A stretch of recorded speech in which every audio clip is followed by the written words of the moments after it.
Hello दोस्तों, स्वागत है आप सबका आपके अपने यूट्यूब चैनल पंख मोर में। कैसे हैं आप सब? उम्मीद करता हूं आप सब बढ़िया होंगे और अपनी पढ़ाई को पूरी मेहनत से कर रहे होंगे। अपनी पढ़ाई को दोस्तों ऐसे करते रहिएगा, एक दिन सफलता जरूर आपके कदम चूमेगी। एक दिन आप भी सफल होंगे। मेहनत बस दोस्तों निरंतर करते रहिएगा। अगर मेहनत में आपने कमी की तो फिर सफलता का दूसरा कोई मंत्र नहीं है, ना कोई सफलता का शॉर्ट ऐसा तरीका है सफलता मिल जाएगी। आपको निरंतर मेहनत करनी पड़ेगी और दूसरे बच्चों से ज्यादा मेहनत करनी पड़ेगी, तभी आप उस सीट के लिए पूरे कारगर हो पाएंगे। तो चलिए दोस्तों, हम जैन धर्म को पढ़ चुके हैं, बौद्ध धर्म को पढ़ चुके हैं और उनके क्वेश्चनों को देख चुके हैं। जैन धर्म और बौद्ध धर्म में क्या समानताएं हैं, क्या अंतर है, इन सभी बातों को हमने जैन धर्म के पार्ट 3 में देखा था। आज की इस वीडियो हम बात करेंगे महाजनपद काल की। तो दोस्तों हम कहां तक पहुंचे थे टाइम पीरियड में? हमने देखा था 2500 ईस्वी पूर्व से 1750 ईस्वी पूर्व के बीच सिंधु घाटी सभ्यता को। इसके बाद 1500 ईस्वी पूर्व से 600 ईस्वी पूर्व के बीच देखा हमने वैदिक सभ्यता को। 1750 से 1500 ईस्वी पूर्व के बीच हमें देखने को मिलता है 250 वर्षों का शून्य काल। इस टाइम पे हमें कोई सभ्यता देखने को नहीं मिलती है। हम पहुंच चुके थे 600 ईस्वी पूर्व तक। अब जब 600 ईस्वी पूर्व तक पहुंचे तो मैंने आपको बताया था कि उत्तर वैदिक काल में जो जन या कबीला था वह जनपद बन चुका था, और जो जनपद है अब उत्तर वैदिक काल में महाजनपद बन जाएंगे और हमें संपूर्ण भारत में 16 महाजनपद देखने को मिलते हैं। प्रशासन की सबसे छोटी इकाई, एक बार दोस्तों वैदिक सभ्यता को रिवाइज करिए, क्या थी? ग्रह या कुल थी। फिर कई ग्रह या कुल मिलकर ग्राम बनाते थे, ग्राम से विष बनता था, विष से जन या कबीला बनता था, जन या कबीले से जनपद बनता था और जनपद से फिर बनता था महाजनपद। अब 6वीं शताब्दी ईस्वी पूर्व में भारत में एक राजनीतिक ऐसी स्थिति बनी, चूंकि लोहे का आविष्कार 1000 ईस्वी पूर्व हो चुका था। विभिन्न अस्त्र शस्त्र बंधनों का निर्माण होता है और संपूर्ण भारत में 16 महाजनपदों का उदय होता है। 16 महाजनपद ऐसे जिनके राजा हुआ करते थे। उत्तर वैदिक काल में हमने देखा कि जैसे सभा समितियां थी, जो प्रतिनिधि सभाएं थीं, उनका धीरे धीरे महत्व ऋग वैदिक काल से उत्तर वैदिक काल में कम होने लगता है और राजा के हाथों में समस्त शक्तियां आना शुरू हो जाती हैं। जब राजा के हाथों में समस्त शक्तियां आ जाती हैं तो वहीं से कई जनपद मिलके बनाते हैं महाजनपद, और महाजनपद का जो प्रमुख होता था वह होता था राजा। ठीक, अब हम पहुंच चुके हैं 6वीं शताब्दी ईस्वी पूर्व तक, महाजनपद काल, और इसी समय हमें संपूर्ण भारत में 16 महाजनपद देखने को मिलते हैं। तो चलिए दोस्तों देखते हैं कि आज की इस वीडियो हम पढ़ने क्या वाले हैं।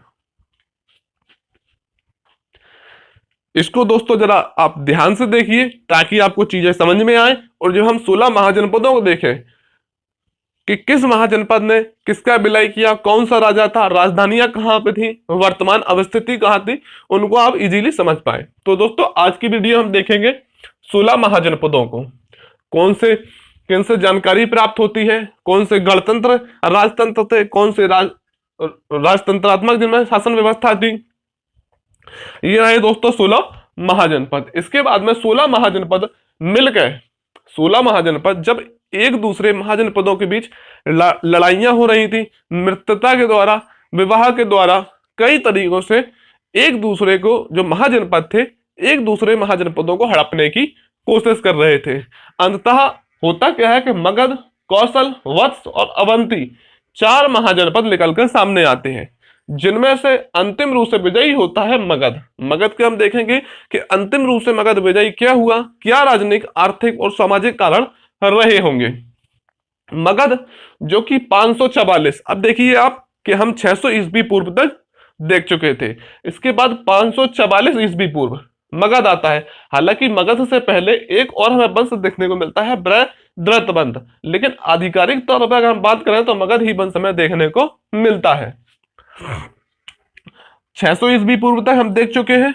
544 ईस्वी पूर्व से 621 ईस्वी पूर्व तक हमें देखने को मिलता है मगध साम्राज्य। मगध साम्राज्य पर क्रमशः 4 राजवंश शासन करते हैं। पहला जो राजवंश होता है बृहद्रथ वंश, दूसरा जो वंश रहता है वह है हर्यक वंश, जो कि 544 ईस्वी से 412 ईस्वी पूर्व के बीच रहता है। इसका जो पहला शासक आता है हर्यक वंश का संस्थापक, जो मगध को एक साम्राज्य के तौर पर विस्तारित करता है और जिसका गठन करता है, जिसका नाम था बिंबिसार। बिंबिसार या हर्यक वंश को पितृ हत्या वंश भी कहा जाता है, क्योंकि बिंबिसार की हत्या उसके पुत्र अजातशत्रु के द्वारा कर दी जाती है। उन सभी कारणों को अभी देखेंगे कि क्यों की जाती है। फिर अजातशत्रु का पुत्र आता है उदयन। उदयन के द्वारा अजातशत्रु की हत्या कर दी जाती है। दोस्तों आप इनको याद रखें कि मगध पर शासन करने वाले ये 3 राजा थे हर्यक वंश के, बिंबिसार, अजातशत्रु और उदयन। फिर आता है अगला वंश शिशुनाग वंश।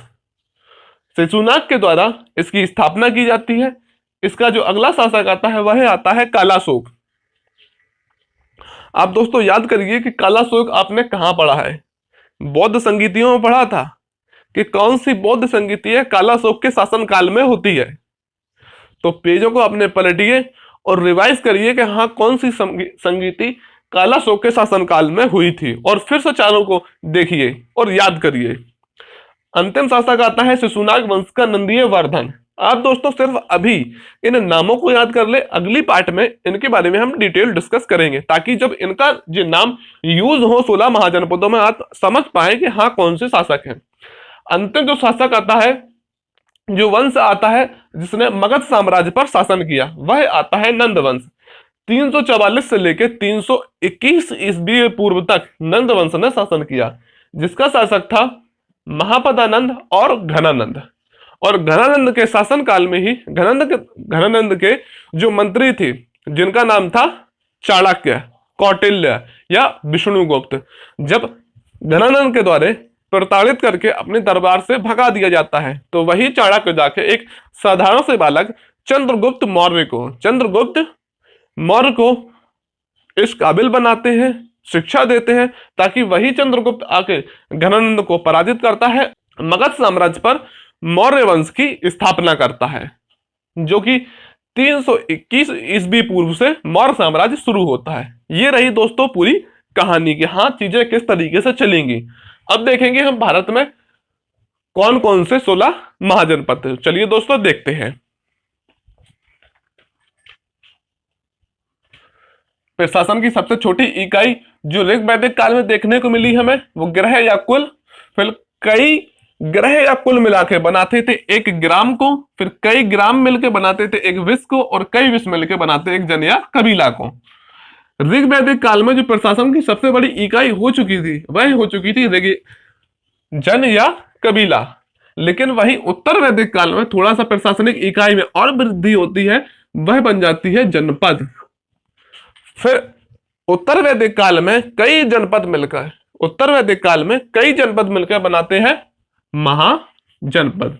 और यही महाजनपद कुछ राजनीतिक कारणों से हमें संपूर्ण भारत में देखने को मिलते हैं। तो भारत में कितने महाजनपद थे? 16 महाजनपद थे। एग्जाम में बार बार महाजनपदों से ही प्रश्न पूछा जाता है। अब दोस्तों इससे प्रश्न आपसे 16 महाजनपदों से कैसे बनेंगे?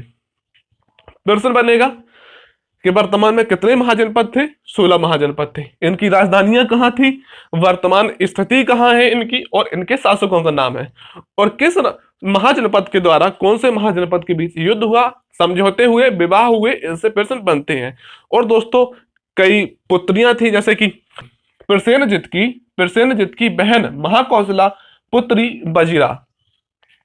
इनके जब विवाह होते हैं तो दोस्तों काफी कंफ्यूजन बनता है कि महाकौशला का विवाह होता है बिंबिसार, जहां हर्यक वंश में हमने देखा बिंबिसार से। प्रसेनजित के बहन महाकौशला का विवाह बिंबिसार से, और वजीरा का विवाह अजातशत्रु से होता है। ऐसे बहुत से डिफिकल्ट पॉइंट है दोस्तों कि जब आप मगध साम्राज्य को पढ़ते हैं तो परेशानी क्रिएट करते हैं। आज की इस वीडियो में दोस्तों आपकी इन परेशानियों को मैं दूर करूंगा, और जो क्वेश्चन इनडायरेक्टली बनते हैं, डीप में क्वेश्चन जाके बनाता है एग्जामिनर, आप नहीं कर पाते, उन प्रश्नों को भी हम देखेंगे। भारत में कितने महाजनपद थे? 16 महाजनपद से संपूर्ण भारत में। आपको दोस्तों यहां पर मैप दिख रहा होगा, आप मैप में देखिए कौन सा जनपद की अवस्था भारत में किन क्षेत्रों में थी। भारत में 16 महाजनपद थी। इसकी जानकारी कहां से प्राप्त होती है कि भारत में 16 महाजनपद थे? तो बौद्ध ग्रंथ के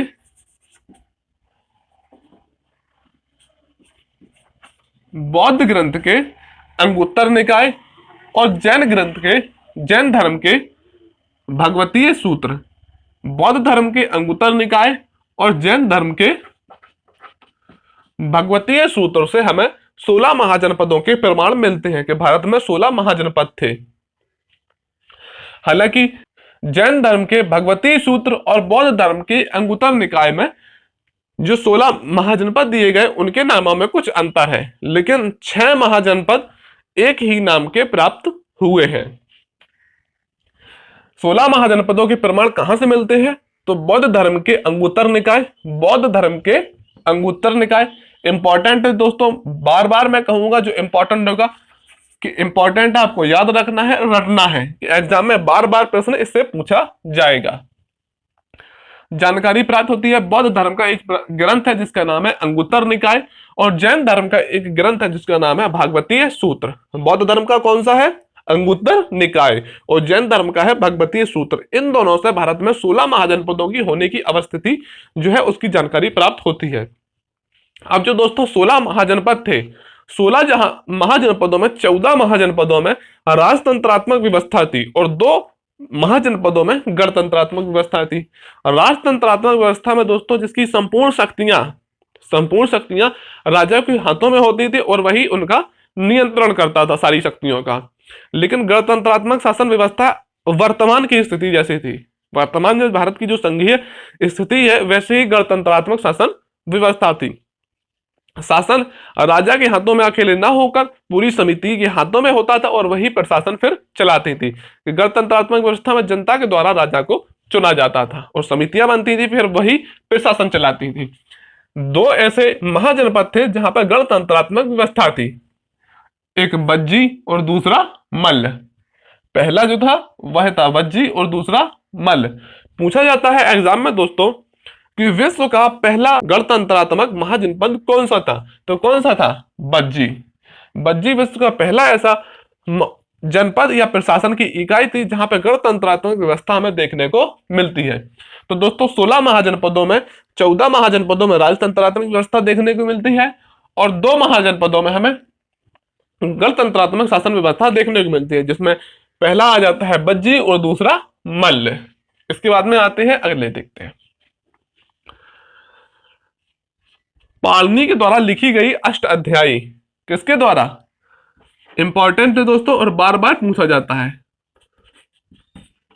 पाणिनि के द्वारा लिखी गई अष्टाध्यायी से जानकारी प्राप्त होती है कि भारत में कितने 22 महाजनपद थे और यह प्रश्न पीसीएस में 2-3 बार पूछा जा चुका है कि अष्टाध्यायी के अनुसार भारत में कितने महाजनपद थे? 22 महाजनपद थे। लेकिन बौद्ध धर्म के अंगुत्तर निकाय और जैन धर्म के भगवती सूत्र से पता चलता है कि भारत में 16 महाजनपद थे।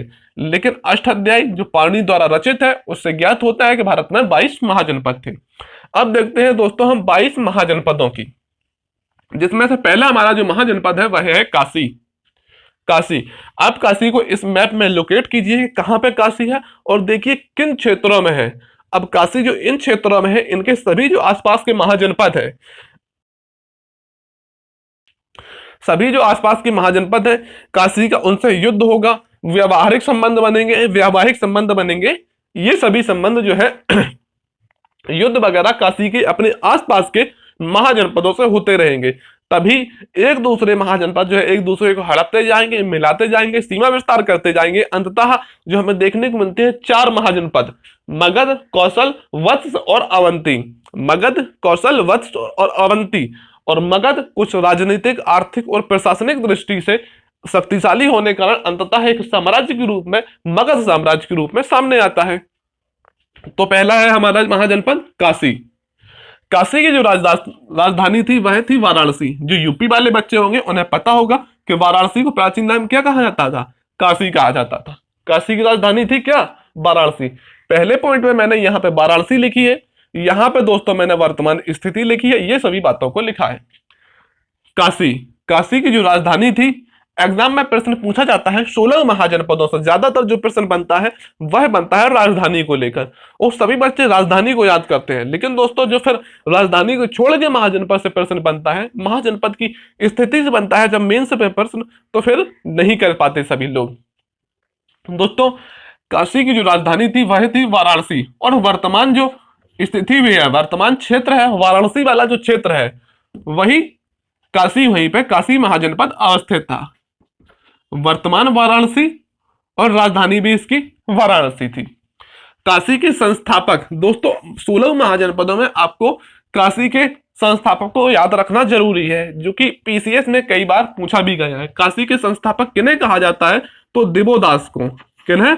दिवोदास को काशी का संस्थापक कहा जाता है। दिवो यानी काशी जो वाराणसी है, वहां पर मंदिर में क्या जलाए जाते हैं, तो मंदिर में दिए जलाए जाते हैं। दिए जलाए जाते हैं तो दिए से आप याद रख सकते हैं दिवो। क्या? दिवो, दिवो दिए, दिवो दिए। तो काशी के संस्थापक है दिवोदास। जहां पे दोस्तों मुझे लगेगा कि हाँ आपको बताने की जरूरत है, 16 महाजनपदों को याद करना थोड़ा सा कठिन है, तो मैं आपको ट्रिक्स भी थोड़ी थोड़ी बताता चलूंगा ताकि लंबे समय तक आपके दिमाग में रहे और आप उन्हें याद कर पाए। काशी के संस्थापक दिवोदास को। अब काशी के जो राजा थे वो थे ब्रह्मदत्त। वो थे राजा ब्रह्मदत्त। काशी के बारे में देखा हमने, राजधानी वाराणसी थी, वर्तमान में वाराणसी क्षेत्र में अवस्थित था। संस्थापक दिवोदास और राजा ब्रह्मदत्त। दशरथ जातक के अनुसार राम जो थे वो काशी के राजा थे। किसके अनुसार? पीसीएस में एक बार प्रश्न बना है दोस्तों, आप इसको याद रखेंगे। एक जातक ग्रंथ है दशरथ जातक के अनुसार राम जो थे वो काशी के राजा थे। आप याद रखेंगे, पूछा गया है। अगला महाजनपद है दोस्तों हमारा कौशल।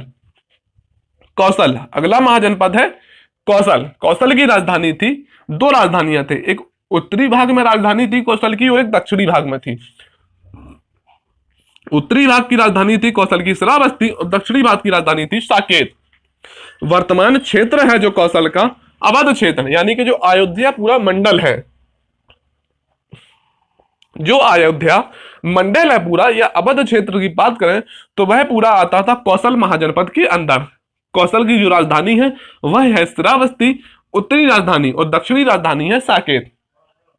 कौशल की क्या राजधानी है, याद करिए दोस्तों, श्रावस्ती उत्तरी की और दक्षिणी की साकेत। काशी की राजधानी की थी वाराणसी थी। राजा कौन थे? राजा कौन थे? दिवोदास। संस्थापक कौन थे? दिवोदास। और राजा कौन थे? ब्रह्मदत्त। आप याद रखें दोस्तों, ताकि अब जब युद्ध होंगे एक दूसरे महाजनपदों के बीच तो आपको याद रहेगा। कौशल की वर्तमान स्थिति अवध क्षेत्र और अयोध्या मंडल है। इसमें जो राजा रहे हैं दोस्तों, दीक्षित, राजा कंस और राजा प्रसेनजित। कौशल पर क्रमशः इन तीन राजाओं ने शासन किया। पहले राजा देखते हैं दीक्षित, फिर आ जाते हैं राजा कंस और फिर आ जाते हैं प्रसेनजित।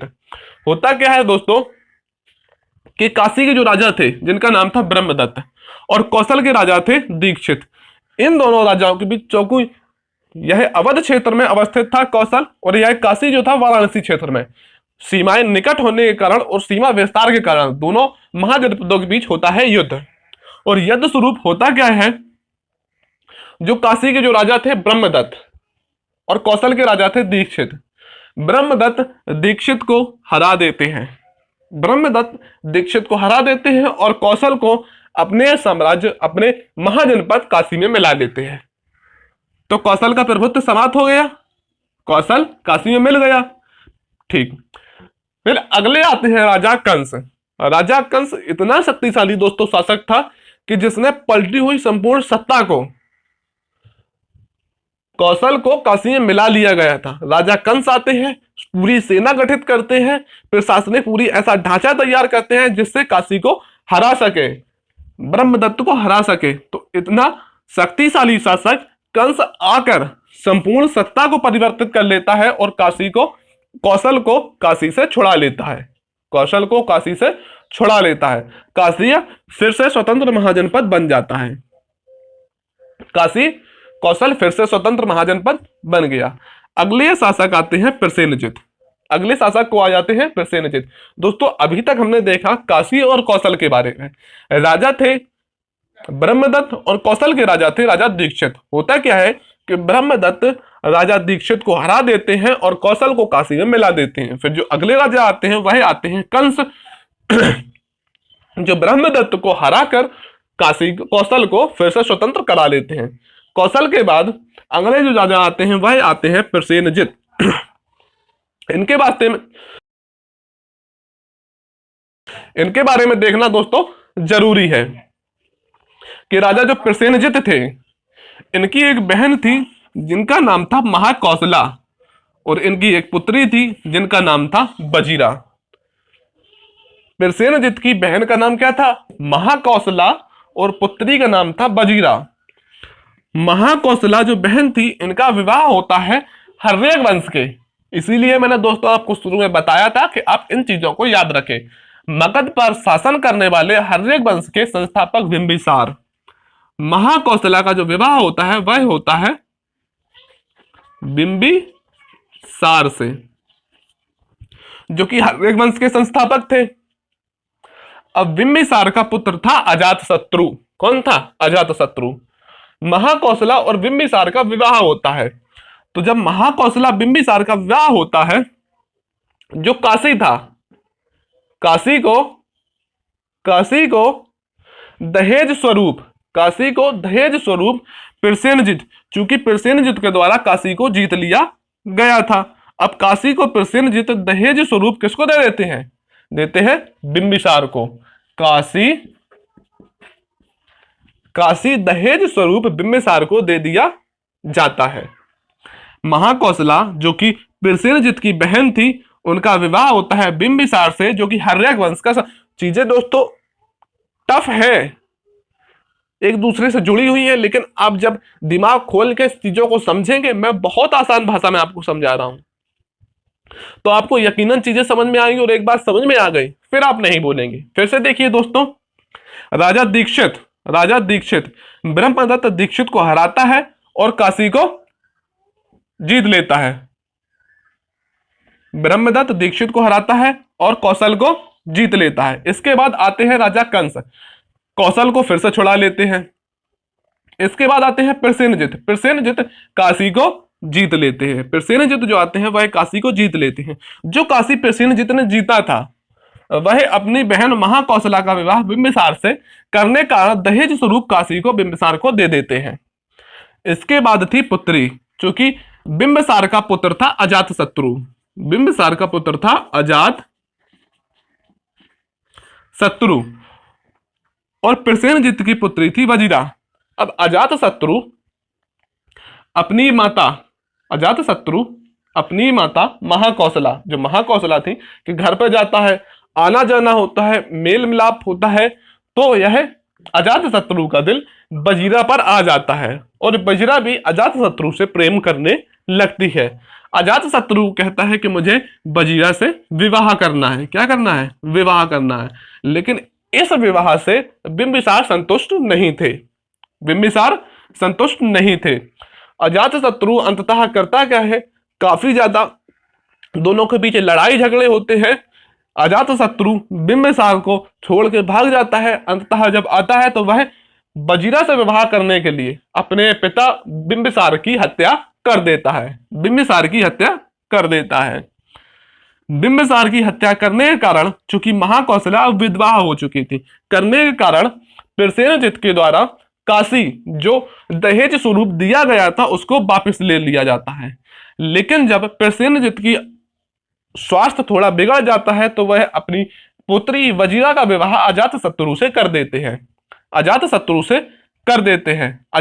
से जब विवाह करते हैं तो काशी फिर से अजातशत्रु के पास पहुंच जाता है, जो कि अजातशत्रु किसका? मगध का शासक था। अब मगध में कौन सा?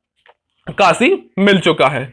कुछ समय के बाद प्रसेनजित की मृत्यु हो जाती है और कौशल भी मगध साम्राज्य में मिला लिया जाता है। ये थी थोड़ी दोस्तों काशी और कौशल की कहानी। इसके बाद में तीसरा जो हमारा महाजनपद है वह है मगध, जो कि बहुत ज्यादा इंपॉर्टेंट है। मगध की जो प्रारंभिक राजधानी थी, मगध की राजधानी दो रही है। अगर आपसे पूछता है कि प्रारंभिक राजधानी कौन सी थी और दूसरी राजधानी कौन सी थी, तो प्रारंभिक राजधानी अगर पूछता है तो वह थी गिरिब्रज या राजगृह। कौन सी थी? गिरिब्रज या राजगृह प्रारंभिक राजधानी थी। दूसरी राजधानी जो मगध की बनती है वह बनती है पाटलिपुत्र। कौन सी? दूसरी राजधानी मगध की बनती है पाटलिपुत्र। पाटलिपुत्र मगध की प्रारंभिक राजधानी गिरिब्रज या राजगृह थी। दोस्तों बार बार राजधानी से क्वेश्चन पूछा जाता है, आपको किसी ना किसी एग्जाम में 16 महाजनपदों में किसी एक महाजनपद की राजधानी से प्रश्न मिल जाएगा। महाजनपद मगध की राजधानी जो थी वह थी गिरिब्रज या राजगृह, दूसरी राजधानी थी पाटलिपुत्र। जो वर्तमान स्थिति थी मगध की वह दक्षिणी बिहार यानी कि जो पटना वाला क्षेत्र था वहां पर मगध अवस्थित था। मगध अवस्थित था। इसके जो शासक आते हैं बिंबिसार और अजातशत्रु। मगध पर जो शासन करते हैं वो करते हैं बिंबिसार और अजातशत्रु। चौथा जो हमारा राजवंश आता है वह आता है अंग। कौन सा? अंग, जिसकी राजधानी थी चंपा। जिसकी राजधानी क्या थी? चंपा। चलिए दोस्तों एक बार चाणक्य हम फिर से देखते हैं। काशी की राजधानी थी वाराणसी। काशी की राजधानी थी वाराणसी। कौशल की उत्तरी राजधानी थी श्रावस्ती, दक्षिणी राजधानी थी साकेत। उत्तरी राजधानी क्या थी? श्रावस्ती, दक्षिणी साकेत। फिर आते हैं मगध पर। मगध की जो राजधानी थी, प्रारंभिक राजधानी थी गिरिब्रज या राजगृह, और दूसरी जो राजधानी बनाई जाती है उदयन के द्वारा वह बनाई जाती है पाटलिपुत्र। चौथे पे आते हैं दोस्तों। चौथा है अंग। अंग का जो राजधानी रही थी वो रही थी चंपा। जो वर्तमान इसका क्षेत्र रहा है वह रहा है भागलपुर मुंगेर वाला क्षेत्र। जो बिहार के भागलपुर मुंगेर वाला क्षेत्र है, जस्ट वहीं पर हमें अंग महाजनपद देखने को मिलता है। और बिंबिसार के द्वारा मगध में मिला लिया जाता है। अंग को बिंबिसार किसके द्वारा? बिंबिसार के द्वारा मगध में मिला लिया जाता है। अब दोस्तों मगध में काशी, कौशल और अंग तीनों महाजनपद मगध में मिल चुके हैं। अंग की राजधानी क्या है? चंपा है। पांचवा महाजनपद है दोस्तों हमारा बज्जी। पांचवा महाजनपद कौन सा है? पांचवा महाजनपद है दोस्तों बज्जी, जिसकी राजधानी थी वैशाली। जिसकी राजधानी क्या थी? वैशाली थी। 8 राज्यों का संघ था। वैशाली क्या थी? वैशाली एक जो बज्जी थी, बज्जी महाजनपद 8 राज्यों का संघ था, जिसमें दोस्तों 8 पढ़ने की जरूरत नहीं है, 2 जो है वो इंपॉर्टेंट है। मिथिला के विदेह राज्य और लिच्छवी गणराज्य। मिथिला के विदेह राज्य और लिच्छवी गणराज्य। मिथिला के जो राजा थे उनका नाम था जनक। दोस्तों बस इससे इतना ही पूछा जाता है कि मिथिला के जो विदेह थे उनके राजा का नाम क्या था? तो राजा का नाम था विदेह, राजा का नाम था जनक। फिर आता है दोस्तों बज्जी जो महाजनपद था, उसमें एक जो अगला राज्य था वह था लिच्छवी राज्य। लिच्छवी राज्य के दोस्तों जो राजा थे वो थे चेटक, राजा चेटक, जिनकी बहन थी एक और एक थी पुत्री। अब दोस्तों जैसा हमने यहां पे देखा कि प्रसेनजित की बहन महाकौशला और पुत्री बजीरा, ऐसी ही स्थिति है यहां पर दोस्तों लिच्छवी गणराज्य में। चेटक की बहन थी दोस्तों त्रिशला। चेटक की बहन कौन थी? चेटक की बहन थी त्रिशला और पुत्री का नाम था छलना, या दोस्तों कहीं कहीं चेलना भी देखने को मिलता है। अब चेटक की जो बहन, मैंने बताया था कि चेटक कौन थे? याद रखिए, चेटक का नाम आपने कहीं पर सुना है। चलिए दोस्तों देखते हैं। चेटक की बहन थी त्रिशला जो महावीर स्वामी की माता थी। कौन थी? चेटक की बहन थी त्रिशला जो महावीर स्वामी की माता थी, जिनका विवाह होता है महावीर स्वामी के पिता सिद्धार्थ से। तभी मैंने दोस्तों आपको बताया था त्रिशला लिच्छवी गणराज्य के राजा चेटक की बहन थी। और मैंने कहा था आप अभी इतना याद कर ले, फिर आगे मैं बताऊंगा कि क्या कहानी है। तो आपको समझ में आया होगा दोस्तों कि लिच्छवी गणराज्य के राजा थे चेटक। चेटक की एक बहन थी और एक पुत्री थी। बहन जो थी वो त्रिशला, वो महावीर स्वामी की माता थी। एक थी पुत्री दोस्तों जिसका नाम था चलना या छलना, जिसका विवाह होता है बिंबिसार से। अब आपको लगेगा कि बिंबिसार का जो विवाह हुआ था प्रसेनजित की पुत्री महाकौशला से हुआ था। तो यहां पे फिर चलना के साथ कैसे विवाह हुआ? दोस्तों, मगध पर जब मगध की स्थापना करता है बिंबिसार, तो बिंबिसार का संपूर्ण जीवन में यही उद्देश्य रहा है कि अपने आसपास के महाजनपदों को मित्रता, शांतिपूर्ण तरीके और ज्यादा से ज्यादा विवाह करके अपने साम्राज्य में मिलाना। बिंबिसार के द्वारा खासकर कोई महाजनपदों को मिलाने के लिए युद्ध नहीं किया गया। विवाह का तरीका ही बिंबिसार का ऐसा था, बिंबिसार ने क्रमशः 3 विवाह किए। जब हम बिंबिसार को पढ़ेंगे तब देखेंगे। पहला जो विवाह देखा हमने कि कौशल के राजा प्रसेनजित की बहन महाकौशला से किया, और दूसरा विवाह जो बिंबिसार ने किया वह चेटक की पुत्री छलना से विवाह किया। 5 महाजनपदों को हम दोस्तों देख चुके हैं। अब एक कुछ नोट है। बज्जीय विश्व का पहला गणतंत्र था। आपसे पूछेगा दोस्तों कि विश्व का पहला गणतंत्र कौन सा था? आपको या फिर देगा बज्जी या फिर देगा लिच्छवीय गणराज। अगर लिच्छवी गणराज देखता है तो आप इसे टेक करेंगे, अगर नहीं देता है तो आप टेक करेंगे बज्जीय महाजनपद को। अगला महाजनपद है हमारा मल्ल। मल्ल की दोस्तों 2 राजधानियां थी, एक थी कुशीनगर और दूसरी थी पावापुरी। कुशीनगर जहां महात्मा बुद्ध को निर्वाण की प्राप्ति हुई थी, पावापुरी जहां महावीर स्वामी को निर्वाण की प्राप्ति हुई थी। मल्ल का जो वर्तमान क्षेत्र है वह है देवरिया। देवरिया जो जिला है कुशीनगर, देवरिया कुशीनगर, यह जो क्षेत्र है वह मल्ल महाजनपद के अंदर आता था। और मल्ल महाजनपद के जो राजा थे जिनका नाम था ओक, क्या था? जिनका नाम था ओक।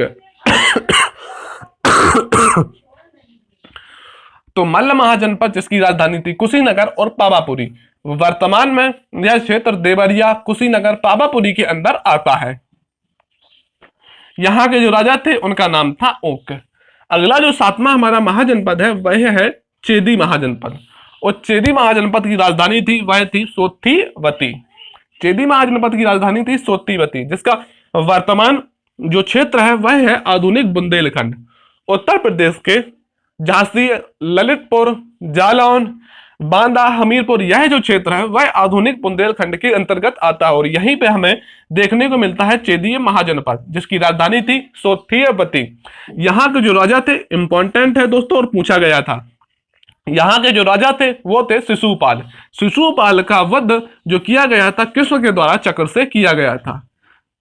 शिशुपाल का वध किसके द्वारा किया गया था? तो कृष्ण के द्वारा किया गया था। शिशुपाल कहाँ के राजा थे? तो चेदी के राजा थे। चेदी की राजधानी क्या थी? सोत्तीवती, वर्तमान स्थल है आधुनिक बुंदेलखंड। अगला जो महाजनपद है दोस्तों वह है वत्स। अगला महाजनपद कौन सा है? अगला जहां महाजनपद है वत्स, जिसकी राजधानी है कौशाम्बी। जिसकी राजधानी क्या है? कौशाम्बी है। वर्तमान क्षेत्र है प्रयागराज, बांदा, चित्रकूट वाला जो क्षेत्र है, इलाहाबाद के प्रयागराज के आसपास वाला क्षेत्र है, वह आता है वत्स महाजनपद के अंतर्गत। इसके राजा जो थे उसका नाम था उदयन। इसके राजा का नाम क्या था? उदयन था। वत्स महाजनपद के राजा का नाम था उदयन। वत्स, कौशाम्बी, प्रयागराज और बांदा कैसे याद रख सकते हैं दोस्तों कि वत्स जिसकी राजधानी थी कौशाम्बी और जो प्रयागराज और बांदा जो क्षेत्र है वर्तमान में वो वर्तमान क्षेत्र रहा था। इसके जो राजा थे उसका नाम था उदयन। अगला जो आ जाता है वह है कुरु महाजनपद जिसकी राजधानी थी इंद्रप्रस्थ। कुरु महाजनपद की राजधानी थी इंद्रप्रस्थ जो कि दिल्ली मेरठ क्षेत्र का जो वर्तमान क्षेत्र है उसके अंतर्गत यह कुरु महाजनपद था। अगला जो 10वां महाजनपद है वह है पांचाल जिसकी 2 राजधानियां थी, उत्तरी और दक्षिणी। उत्तरी जो राजधानी थी उसका नाम था अहिछत्र और दक्षिणी जो राजधानी थी जिसका नाम था कमियपल्ल। पांचाल की उत्तरी राजधानी थी अहिछत्र और दक्षिणी जो राजधानी थी वह थी कमिपल्ल। यह जो वर्तमान क्षेत्र था बरेली, बदायूं, फर्रुखाबाद या उत्तर प्रदेश का जो रुहेलखंड वाला क्षेत्र है, उत्तर प्रदेश के संपूर्ण रुहेलखंड वाले क्षेत्र पर अवस्थित था पांचाल महाजनपद जिसकी उत्तरी राजधानी थी अहिछत्र और दक्षिणी राजधानी थी कमियपल्ल। द्रौपदी इसी राज्य की कन्या थी। आपने सुना होगा द्रौपदी के बारे में दोस्तों कि द्रौपदी कौन थी, इसी राज्य की, यानी पांचाल जो महाजनपद था इसी की कन्या थी। तो दोस्तों हम देख चुके हैं 10 महाजनपदों को हम देख चुके हैं। एक बार फिर से महाजनपदों को देखते हैं, आप इनकी वर्तमान क्षेत्र को देखते चलिए, मैं आपको राजधानी बताता चलता हूं। दोस्तों मेरा सिर्फ उद्देश्य रहता है मैं आपको जितना पढ़ाऊं कंफ्यूजन कोई नहीं रखी जाए और आपको ज्यादा से ज्यादा अपनी वीडियो में मैं याद करने की कोशिश करता हूं। तो पहला महाजनपद हमने देखा था काशी, जिसकी जो राजधानी थी वह थी वाराणसी। और काशी के फिर हमने देखा था कौशल, कौशल की राजधानी, उत्तरी राजधानी थी कौशल की श्रावस्ती और दक्षिणी राजधानी थी कौशल की साकेत। इसके बाद में हमने देखा मगध को, मगध की जो प्रारंभिक राजधानी थी वह थी गिरिब्रज या राजगृह, और जो बाद में राजधानी बनती थी वह बनती है पाटलिपुत्र। फिर हमने देखा अंग को, अंग की जो राजधानी थी वह थी चंपा, अंग की राजधानी क्या थी, चंपा थी। फिर आए छठवें महाजनपद में जिसका नाम था मल्ल, मल्ल की जो राजधानी थी, 2 राजधानियां थी, एक कुशीनगर और पावापुरी। एग्जामिनर आपको या तो कुशीनगर देगा या पावापुरी, अगर दोनों देता है तो आप कुशीनगर को टिक करेंगे। मल्ल महाजनपद की जो राजधानी थी वह थी कुशीनगर। इसका बाद अगला जो महाजनपद है वह चेदी वंश, और चेदी वंश की जो राजधानी थी वो सोतीवती। जो क्षेत्र आ जाता है वह संपूर्ण बुंदेलखंड वाला क्षेत्र आ जाता है। वत्स महाजनपद और वत्स महाजनपद की राजधानी थी कौशाम्बी। कुरु महाजनपद, कुरु की राजधानी थी इंद्रप्रस्थ, जो कि आ जाता है दिल्ली मेरठ वाला वह क्षेत्र आ जाता है। इसके बाद में है अगला महाजनपद पांचाल, और पांचाल की जो उत्तरी राजधानी थी वह थी अहिछत्र और दक्षिणी राजधानी थी वह थी कमीपल्ले। अब देखते हैं हम दोस्तों 11वां महाजनपद अपना अवंती। अवंती की दोस्तों 2 राजधानियां थी, एक था उत्तरी राजधानी और एक दक्षिणी राजधानी। उत्तरी राजधानी की जो अवंती की राजधानी थी वह थी उज्जैनी, और दक्षिणी की थी महिष्यति। अवंती की 2 राजधानियां थी, उत्तरी राजधानी थी दोस्तों उज्जैनी और दक्षिणी राजधानी थी महिष्यति। महिष्यति महिष्मति आप कैसे भी याद कर सकते हैं। अभी जब हम दोस्तों दोबारा में देखेंगे तो जहां पर ट्रिक्स लगेंगी तो मैं आपको राजधानियों में ट्रिक्स भी बताता रहूंगा। अभी आप देखते चलिए कि यहाँ पे कौन सी चीजें चल रही हैं। अवंती, अवंती की उत्तरी राजधानी थी उज्जैनी, दक्षिणी राजधानी थी महिष्यति। महिष्यति यह जो वर्तमान जो क्षेत्र है किस क्षेत्र में अवस्थित था, वह था मालवा, जो मध्य प्रदेश, जो मध्य प्रदेश का जो मालवा क्षेत्र रहा है। मालवा का पठार जिस तरीके से हम कहते हैं कि संपूर्ण मालवा पठार पे हमें जो देखने को मिलता है वो अवंती महाजनपद देखने को मिलता है। इसके जो राजा थे वह थे राजा पिरगोद। इनको दोस्तों याद रखना है आपको, काफी इंपॉर्टेंट है, और इनके बारे में काफी अच्छी कहानी भी है जो पूछी जाती है। अवंती, अवंती के राजा कौन थे, राजधानी थी उत्तरी अवंती की थी उज्जैनी, दक्षिणी अवंती की थी महिष्यति। वर्तमान क्षेत्र जो था वह था मालवा मध्य प्रदेश। राजा तो थे राजा पिरगोद थे। कौन थे, राजा पिरगोद थे। इनके बारे में कहानी दोस्तों कुछ ऐसी है कि बिंबिसार के द्वारा, बिंबिसार का अपने जीवन में उद्देश्य यही रहा है कि ज्यादा से ज्यादा मित्रता रखना और मित्रता के द्वारा ही राजवंशों को गठित करना अपने साम्राज्य में। बिंबिसार के द्वारा अवंती के राजा थे पिरगोद। पिरगोद की जब बीमार पड़ जाते हैं तो अपने राजवैद्य जीवक को इनके इलाज के लिए, समझिए कि शत्रु के इलाज के लिए अपने राजवैद्य जीवक को भेज रहा है कोई राजा। इसको जो हम देखेंगे जब हम बिंबिसार के बारे में पढ़ेंगे हर्यक वंश को, तब हम यहां पर देखेंगे। अगला जो हमारा राजवंश है वह है सूरसेन। कौन सा है, सूरसेन, जिसकी राजधानी थी मथुरा, जिसकी राजधानी थी मथुरा। और मथुरा के जो आसपास का जो ब्रजमंडल था वह सूरसेन का वर्तमान क्षेत्र था। वर्तमान क्षेत्र कौन सा था, मथुरा के आसपास का क्षेत्र। मथुरा है, हाथरस वगैरह, यह सारे क्षेत्र जो आ जाते हैं वह आते थे सूरसेन महाजनपद के अंतर। और सूरसेन महाजनपद की जो राजधानी थी वह थी मथुरा। इसका राजा था अवंतीय पुत्र। अवंती पुत्र कौन था, इसका राजा था। अगला जो महाजनपद है वह हमारा महाजनपद मत्स्य। कौन सा है, मत्स्य है, जिसमें राजधानी थी, जिसकी राजधानी थी विराटनगर। मत्स्य, मत्स्य की राजधानी क्या थी, विराटनगर थी। जो राजस्थान के अलवर भरतपुर वाला जो क्षेत्र है वह आता था मत्स्य महाजनपद के अंतर्गत। अगला है वह है, एक पॉइंट है दोस्तों, पांडवों ने 13 वर्ष का वनवास यही मत्स्य महाजनपद में काटा था। पांडवों ने 13 जो वर्ष का जो वनवास काटा था वह यहीं पर काटा था। अगला महाजनपद है हमारा दोस्तों अस्मक। अस्मक जो कि दक्षिण भारत का एकमात्र महाजनपद है।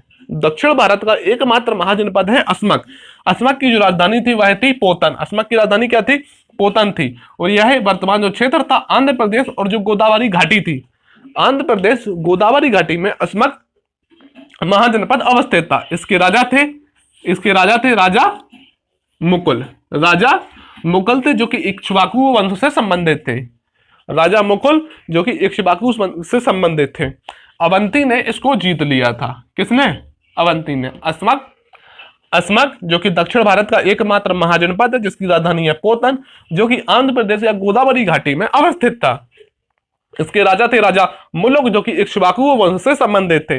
और अवंती के द्वारा अस्मक को जीत लिया जाता है। अगला जो आता है दोस्तों हमारा 15वां महाजनपद, वह है कंबोज। कंबोज कौन सा?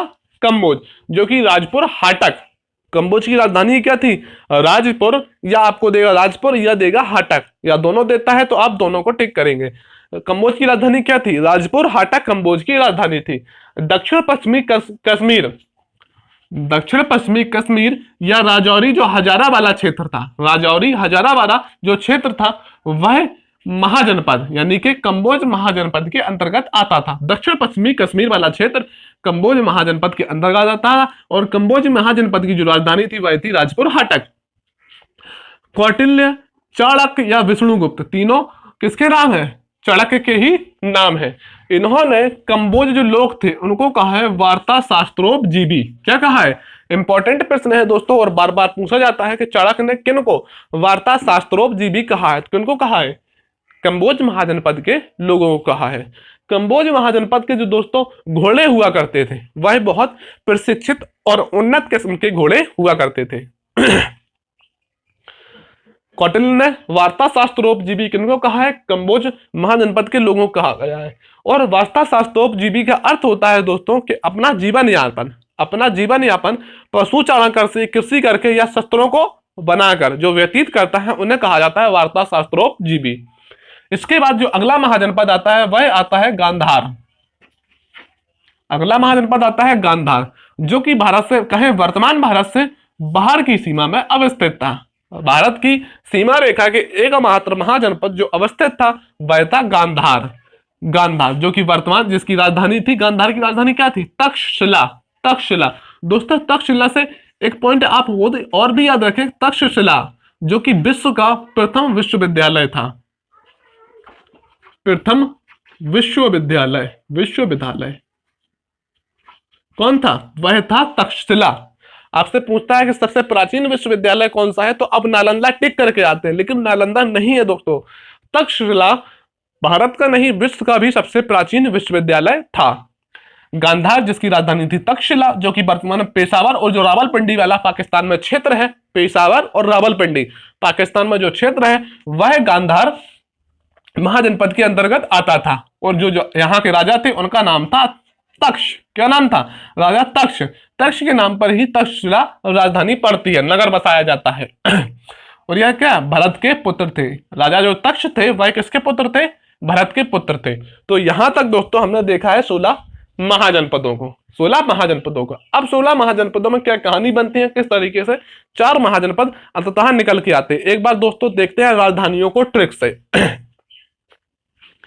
काशी की राजधानी की थी वाराणसी थी, आपको याद रहेगा। दूसरी है कौशल की 2 राजधानियां थी, उत्तरी थी श्रावस्ती और दूसरी थी साकेत। कौशल की राजधानी क्या थी? कौशल। अब मान लीजिए कौशल किसी व्यक्ति का नाम है। क्या है? किसी व्यक्ति के नाम है। और दूसरा है उत्तरी राजधानी श्रावस्ती और दक्षिणी है साकेत। कौशल की उत्तरी राजधानी क्या है? श्रावस्ती। अब श्रावस्ती में लास्ट पे आता है वस्ती। तो कौशल जो है वह वस्ती में रहता था। कहां रहता था कौशल? वस्ती में रहता था।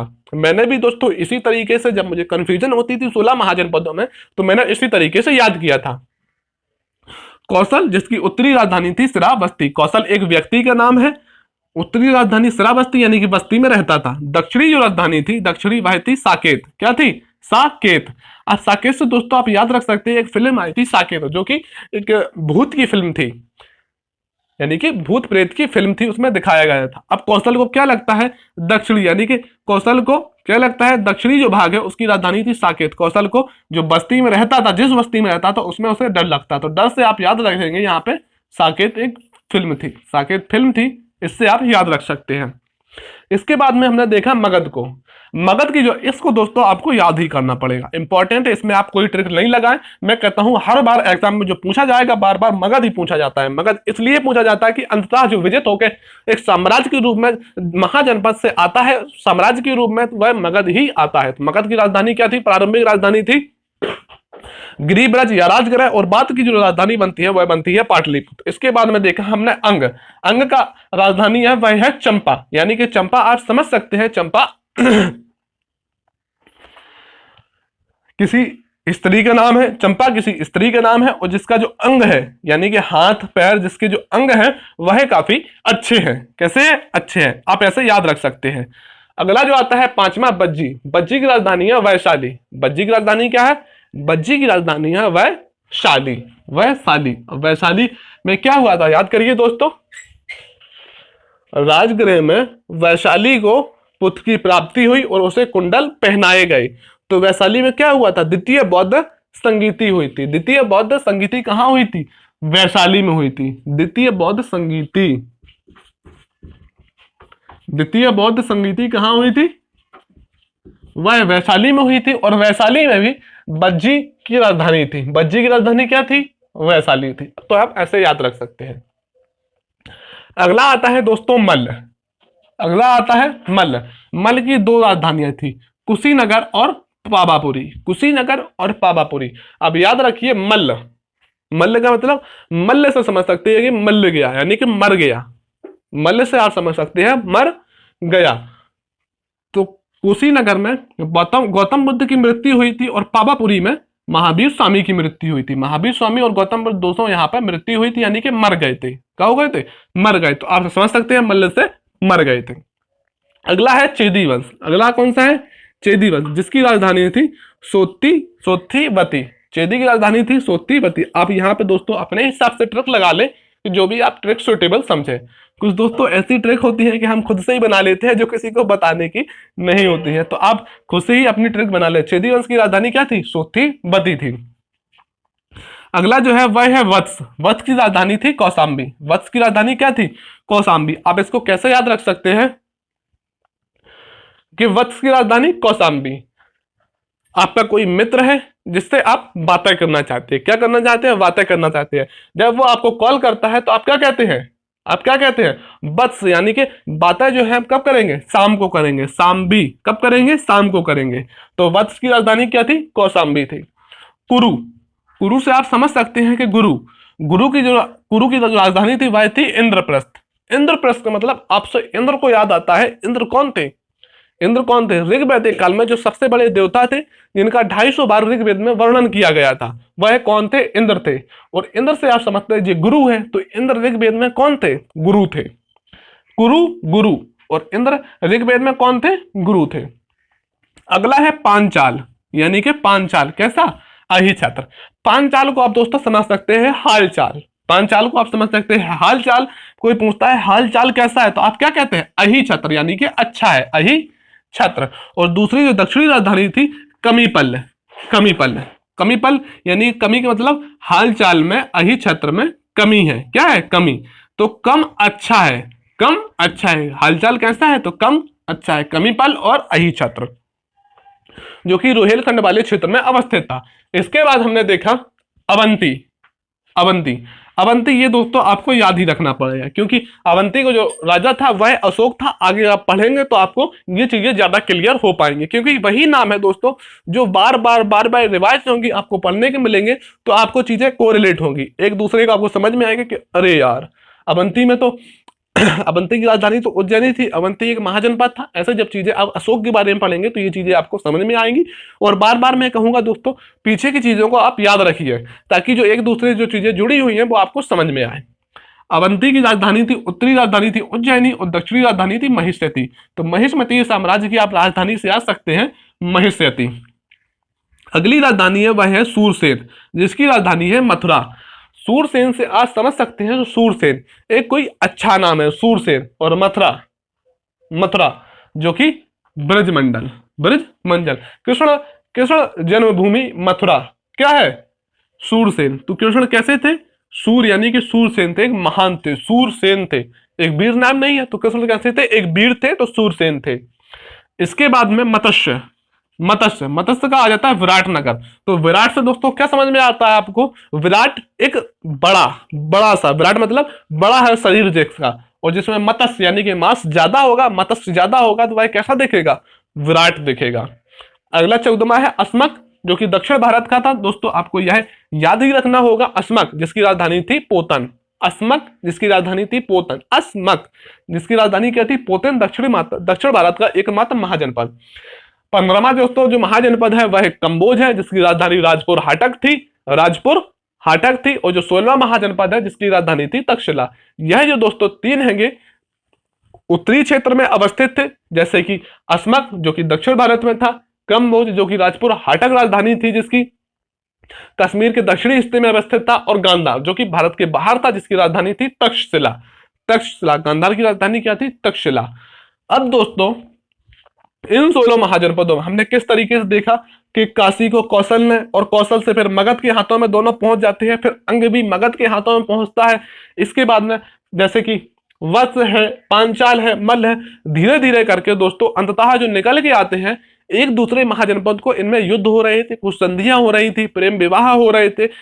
अंततः जो निकल के आए अपनी कुछ आर्थिक कारण, राजनीतिक कारण के कारण वह निकल के आते हैं। सबसे शक्तिशाली जो महाजनपद बनते हैं वह 4 बनते हैं, मगध, कौशल, वत्स और अवंती। एग्जाम में प्रश्न दोस्तों इस तरीके से बनता है कि 16 महाजनपदों में कौन से महाजनपद सबसे शक्तिशाली थे, तो कौन से, मगध, कौशल, वत्स और अवंती। मगध, कौशल, वत्स और अवंती थे। मगध कैसे याद रखें कि मगध तो शक्तिशाली था ही, लेकिन जो अवंती जिसका शासक अशोक था, जिसका शासक अशोक था, यह भी शक्तिशाली था। अब बचे कौशल और वत्स, कौशल और वत्स, इन दोनों को आप याद रख ले, कौशल और वत्स को याद रखें। महाजनपद जो शक्तिशाली बने कौन से बने, कौशल बना एक, कौशल बना और वत्स बना, कौशल बना और वत्स बना। मगध और अवंती शक्तिशाली थे। अंततः अपने कुछ कारणों से, जैसे कि मगध बिहार के जो पटना वाले क्षेत्र में अवस्थित था, वह क्षेत्र अगर हम बात करें प्राकृतिक दृष्टि से भी काफी समृद्ध था, प्राकृतिक दृष्टि से भी काफी समृद्ध था। अगर इसके नीचे हम जाए झारखंड वाले हिस्से में मगध के, तो यहाँ पे प्रचुर मात्रा में इनको लौह अयस्क के भंडार मिल गए थे, और यहाँ से अत्यधिक मात्रा में लोहा निकाला जाता, जिससे विभिन्न तरह के हथियार बनाए जाते थे, और सेना भी पर्याप्त मात्रा में मगध के पास थी, जिससे मगध एक धीरे धीरे शक्तिशाली साम्राज्य के रूप में उभर के आया। और मगध अगर बात करें आर्थिक दृष्टि से, तो मगध ऐसे क्षेत्र में अवस्थित था जहां से गंगा, यमुना, सभी नदियां आके बिहार से ही होकर बहती थी, क्योंकि यह एक जलोढ़ मृदा वाला क्षेत्र था और भूमि भी उपजाऊ थी। यहाँ पे कृषि व्यवस्था भी अच्छी हुई और अन्य फसलें भी अच्छी मात्रा में उगी। इसके बाद 544 ईस्वी पूर्व से 321 ईस्वी पूर्व के बीच दोस्तों टाइम पीरियड को आप अपनी नजर में रखें, ताकि जो क्वेश्चन आपसे बने, पूछ सकता है कि बिंबिसार का जो शासन काल था वो किस टाइम पीरियड के बीच था। आपको ऐसे ऑप्शंस दे कि जो इसके बीच में 1 हो और 3 ना हो, तो क्वेश्चन एक सही हो जाएगा कि नहीं हो जाएगा। दोस्तों एग्जाम में एक प्रश्न की वैल्यू है। आप एक प्रश्न की क्या कहते हैं कि मैं कहता हूं कुछ पॉइंटों से जब सिलेक्शन से छूटता है, तो मुझसे ज्यादा कोई नहीं जान सकता कि कितना फिर दुख होता है, मेहनत पे पछतावा होता है कि यार काश थोड़ा सा और एक क्वेश्चन सही हो जाता, कुछ पॉइंट बढ़ जाते, या नेगेटिव मार्किंग ना होती तो मेरा हो जाता। ऐसे बाद में प्रश्न बनते हैं, ऐसे प्रश्न वास्तव बाद में ना बने। इसलिए जैसे हो, जिस तरीके से हो, ट्रिक्स लगा के हो, कुछ भी करके हो, आप चीजों को याद करिए, जितना हो सके आप चीजों को याद करते चलिए। और जब याद करते चलेंगे आप, तभी आप सिलेबस को खत्म कर पाएंगे, किसी भी स्टेट पीसीएस के, यूपीएससी के, क्योंकि सिलेबस बहुत ब्रॉड है दोस्तों। बार बार मैनी टाइम इसको पढ़ेंगे तो धीरे धीरे समय कब बीत जाएगा तो आपको पता ही नहीं चलेगा। फर्स्ट अटेम्प्ट गया, दूसरा अटेम्प्ट गया, तीसरा अटेम्प्ट गया, ऐसे अटेम्प्ट जाते रहेंगे। दोस्तों चीजों को याद करते चलिए, ट्रिक्स लगाइए, जो कुछ भी लगाइए आप, बस याद करिए चीजों को, आप याद करते चलेंगे, कंफ्यूजन नहीं होगी, क्वेश्चन सही होंगे, नेगेटिव मार्किंग नहीं जाएगी ज्यादा, यकीनन आप सफल होते जाएंगे। और क्वेश्चन जब बनते हैं तो खुशी होती है अंदर से कि हाँ, जो हमने पढ़ा है क्वेश्चन हमारे सही हो रहे हैं, और एग्जाम में भी ईश्वर ने चाहा तो सही होंगे और हम सफल होके दिखाएंगे। कि जो लोग ताना मारते थे, कहते कि तुम सफल नहीं हो सकते, तो हम एग्जाम में सफल होके दिखाएंगे। अपनी मेहनत को दोस्तों जारी रखिएगा और कंफ्यूजन से दूर रहिए। बस नेगेटिव मार्किंग से अगर आप बच गए तो समझ लो आप पेपर क्रैक कर जाएंगे। नेगेटिव मार्किंग से बचिए और चीजों को क्लियर रखिए। मगध साम्राज्य जो कि 544 से 321 ईस्वी पूर्व बीसी ईस्वी पूर्व के बीच रहता है। पुराणों के अनुसार मगध पर शासन करने वाला पहला जो राजवंश था बृहद्रथ वंश था। बृहद्रथ वंश का पीसीएस वगैरह में इससे एक आध बार प्रश्न पूछा जा चुका है। इससे प्रश्न का दोस्तों ज्यादा नहीं बनते हैं। इतना ही है सिर्फ कि पहला शासक था राजा बृहद्रथ, इसका पुत्र आता है जरासंध, और अंतिम शासक इसका पुत्र जरासंध आता है। और जो अंतिम शासक था वह था रिपुंजय। अंतिम शासक था रिपुंजय। इसके बाद में मगध साम्राज्य। फिर अब दोस्तों जो आते हैं एसएससी वाले जितने भी बच्चे हैं, अब यहां से मगध साम्राज्य से देखेंगे। बृहद्रथ वंश उनको पढ़ने की जरूरत नहीं है, ना बृहद्रथ, जरासंध और रिपुंजय को याद करने की जरूरत है। बृहद्रथ वंश का जो पहला शासक था, जो संस्थापक था, वह था राजा बृहद्रथ, जिसका पुत्र था जरासंध, और इस वंश का अंतिम शासक था रिपुंजय। पीसीएस वाले जितने भी भाई हैं मेरे, उनको याद रखना है। अगला आता है हर्यक वंश, जो कि 544 से 412 ईस्वी पूर्व 544 से 412 ईस्वी पूर्व के बीच रहता है हर्यक वंश। हर्यक वंश कब से रहता है? 544 से 412 ईस्वी पूर्व। 544 से 412 ईस्वी पूर्व। और हर्यक वंश का जो संस्थापक था वह था बिंबिसार। नाम दोस्तों इतना ढांचा मैंने इसलिए बता दिया है ताकि आपको चीजें क्लियर हो और क्या हो रहा है हिस्ट्री में, प्राचीन भारत में। सबसे ज्यादा कंफ्यूजन इससे बनती है दोस्तों कि हमें क्या पढ़ना है और कहां तक पढ़ना है, किस तरीके से पढ़े जो चीजों को हम एक दूसरे से जोड़ सके। तो जोड़ सके इसीलिए मैं बता देता हूं अगले का जो ढांचा है वो किस तरीके से है।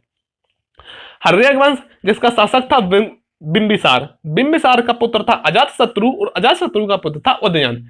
इसके बाद में उदयन की जो मंत्री था शिशुनाग के द्वारा इसकी हत्या कर दी जाती है। और फिर जो अगला वंश आता है वह आता है शिशुनाग वंश, जो कि 412 से लेकर 412 तक हर्यक वंश, 412 से 344 तक आता है शिशुनाग वंश, जिसका जो संस्थापक था शिशुनाग के बाद आता है कालाशोक के बाद आता है नंदीय वर्धन। इसके बाद में जो अंतिम मगध पर यानी कि मगध साम्राज्य पर शासन करने वाला जो अंतिम वंश था वह था नंद वंश, जो कि 344 से 321 तक 344 तक देख चुके थे। अब 344 से 321 ईस्वी पूर्व तक रहता है नंद वंश, जिसका संस्थापक महापदानंद और जिसका अंतिम शासक घनानंद था। घनानंद के शासन काल में ही किसका आक्रमण होता है बताइए यार? आक्रमण होता है यूनानीय शासक सिकंदर का। 323 ईस्वी पूर्व आक्रमण होता है यूनानीय शासक सिकंदर का आक्रमण होता है। और घनानंद को चाणक्य जब प्रताड़ित करके निकाल देता है तो वही घनानंद चंद्रगुप्त मौर्य को प्रशिक्षित करता है और चंद्रगुप्त एक महान शासक के रूप में उभर कर सामने आता है, घनानंद को हराता है और मगध साम्राज्य पर एक नए राजवंश मौर्य साम्राज्य की स्थापना करता है। ठीक, कहां तक? मौर्य साम्राज्य तक हम देख चुके हैं। यही रही थी पूरी कहानी। एक बार दोस्तों फिर से देखते हैं कि आज की वीडियो हमने क्या क्या पढ़ा। कि सबसे पहले हमने वैदिक सभ्यता से कोरिलेट किया कि चीजें वैदिक सभ्यता से किस तरीके से जुड़ी है। ऐसा नहीं है कि दोस्तों वैदिक सभ्यता के बाद फिर हम देखते हैं 2 धर्मों को, फिर 2 धर्मों के बाद आते हैं महाजनपद। ऐसा नहीं है। सामाजिक धार्मिक जो सुधार आ रहे विभिन्न जो धर्म थे दोस्तों वो तो साइड में चल ही रहे थे। उत्तर वैदिक काल में सीधे आता है का महाजनपद। धर्म विभिन्न साइड में चल रहे थे। ठीक, वैदिक सभ्यता से हमने कोरिलेट किया कि किस तरीके से चीजें जुड़ी हुई है। फिर हमने देखा 16 महाजनपदों को, जिसमें बज्जी और मल्ल दोस्तों इंपॉर्टेंट है, पीसीएस वगैरह में इससे पूछा जाता है क्वेश्चन। बज्जी और मल्ल जिनमें गणतंत्रात्मक व्यवस्था थी। कैसी? गणतंत्र थे ये दोनों, और जो 14 थे वो राजतंत्र थे। इसके प्रमाण बौद्ध धर्म के अंगुत्तर निकाय और जैन धर्म के भागवती सूत्र से होती है। अष्टाध्यायी में 22 महाजनपद देखने को मिलते हैं, जिनमें से ये हमने देखे 16 महाजनपद। क्या कहानी रही, प्रसेनजीत की बहन महाकौशला, पुत्री है बजीरा, राजा चेटक की पुत्री है जिनका चलना या छेलना, और जिसका बहन का नाम था त्रिशला, जो कि महावीर स्वामी की माता थी। जो कि ज्यादातर बच्चों को कंफ्यूजन होती है किस तरीके से चीजें जुड़ी हुई हैं। तो दोस्तों उन कंफ्यूजन को हमने दूर किया और हमने एक अच्छे तरीके से, चाहता तो दोस्तों मैं आपको टेबल बना के लिखा देता, लेकिन मैंने इसलिए नहीं लिखाया, जो चीजें समझानी है मुझे, जो समझनी चाहिए कि हाँ यह क्या हुआ था, तो आप पॉइंट्स के रूप में टेबल बना के 16 महाजनपद लिख देता, उनकी राजधानी लिख देता और मैं राजा के नाम लिख देता। और उससे दोस्तों नहीं होता कि आपको वही चीजें याद होती जो आप टेबल में देखते। अब इसमें वो चीजें याद होंगी और यहाँ मैप की सहायता से भी आप देखेंगे कि हाँ भारत के किन क्षेत्रों में, मैप भी बना देता, लेकिन मैंने मैप इसलिए नहीं बनाया, तो चीजें जो होंगी, मैप की जो लोकेशन है थोड़ी बहुत आगे पीछे हो गई तो आपको दिक्कत होगी। लेकिन जो इस मैप में आप देख रहे हैं, इसमें चीजें एग्जैक्ट है और आप मैप को अपनी नजर में रखिए। जब मेंस वगैरह में पेपर बने या आपको लोकेशन लोकेट करके दे कौन सा महाजनपद कहां था, या आप जैसे कि देखेंगे काशी, जो कि वाराणसी में था, अब वाराणसी काशी में था, ठीक है, यानी कि वाराणसी में काशी महाजनपद था। अब इसके उत्तर में कौन सा था, दक्षिण में कौन सा था, आसपास के जो महाजनपद है इससे इसके अक्सर युद्ध रहे होंगे और संबंध भी बने रहे होंगे। ऐसी चीजें जब आप मैप को देखेंगे तो समझ पाएंगे। तो दोस्तों हम देख चुके हैं नंद वंश तक। दोस्तों आज की इस वीडियो हमने देखा मगध साम्राज्य तक हम देख चुके हैं। अगली वीडियो में हम देखेंगे कि मगध साम्राज्य पर क्रमशः कौन कौन से जो हमने वंश देखे, इनके शासकों के बारे में विस्तार से देखेंगे और कौन कौन से राजवंश आते हैं, और आगे का जो टाइम पीरियड रहा है उसके बारे में थोड़ा सा देखेंगे। तो दोस्तों आज की वीडियो आपको कैसी लगी? अगर मेरी वीडियो से थोड़ा बहुत भी आपको सीखने को मिला है तो दोस्तों चैनल को सब्सक्राइब कीजिए, कम से कम दोस्तों चैनल को सब्सक्राइब कीजिए, अपने दोस्तों यारों को बताइए और ज़्यादा से ज़्यादा वीडियो को शेयर करिए, ताकि हम ज़्यादा से ज़्यादा लोगों तक आप जैसे भाइयों पर पहुंच चुके। बस ऐसे को शेयर करिए जो वीडियो को देखे, जिसको ज़रूरत है। ऐसे को आप ना भेजिए जो वाकई में पढ़ता नहीं है। मैं चाहता हूं कि चाहे मेरे कितने भी सब्सक्राइबर हो, मुझे कोई मतलब नहीं है, कितने व्यू आ रहे हैं मुझे कोई मतलब नहीं है, मैं आपको थोड़ा थोड़ा सा पढ़ा दूं। महाजनपद को मैं 20 मिनट की वीडियो में खत्म कर देता, महाजनपद लिखता, उनकी राजधानी लिखता, जितने बच्चे जैसे पढ़ते हैं वैसे पढ़ा देता। लेकिन मैंने नहीं पढ़ाया आपको। क्यों नहीं पढ़ाया? कि जब आप पीसीएस को मेंस तक देखेंगे, एसएससी एसएससी तो दोस्तों मैं कहता हूं उसके पढ़ने के बाद आपको और कुछ पढ़ने की जरूरत है ही नहीं। लेकिन जब आप पीसीएस का प्री को छोड़ो, आप मेंस तक देंगे तो ये आपके लिए रामबाण दोस्तों साबित होगा। इससे बाहर दोस्तों मैं कहता हूं 95% क्वेश्चन नहीं जाएंगे, और इससे ज्यादा आप जब पढ़ेंगे, इससे ज्यादा आप पढ़ेंगे तो चीजों को याद करना बहुत मुश्किल होगा। क्योंकि पढ़ने का तो हम पूरी बुक पढ़ सकते हैं, लेकिन मैं कहूं आपको अगर यही पूरी बुक आप याद करके दिखाइए तो आप याद नहीं कर पाएंगे। चीजों को देखना होता है, पढ़ लिया फिर देखना होता है कि इसमें से हमें क्या याद करना है। और हिस्ट्री में दोस्तों हमें 80% 75% तो सिर्फ चीजों को आज से मिलाना होता है, और 25% चीजें होती हैं रटने की, जो हम रटते हैं। बस वही मैं 25% चीजें आपको रटाता हूं। इसको आप देखते हुए अब अपना थोड़ा सा भी दिमाग लगाते चलेंगे तो दोस्तों यकीनन आपका जो टॉपिक मैं पढ़ाया हूं वो आपका काफी स्ट्रांग हो जाएगा और किसी और चीज से आपको पढ़ने की जरूरत नहीं पड़ेगी। तो चलिए दोस्तों आज की इस वीडियो में थोड़ी बातें ज्यादा कर ली है हमने, कल की वीडियो हम बातें नहीं करेंगे। तो चलिए दोस्तों मिलते हैं अगली वीडियो में। जय हिंद।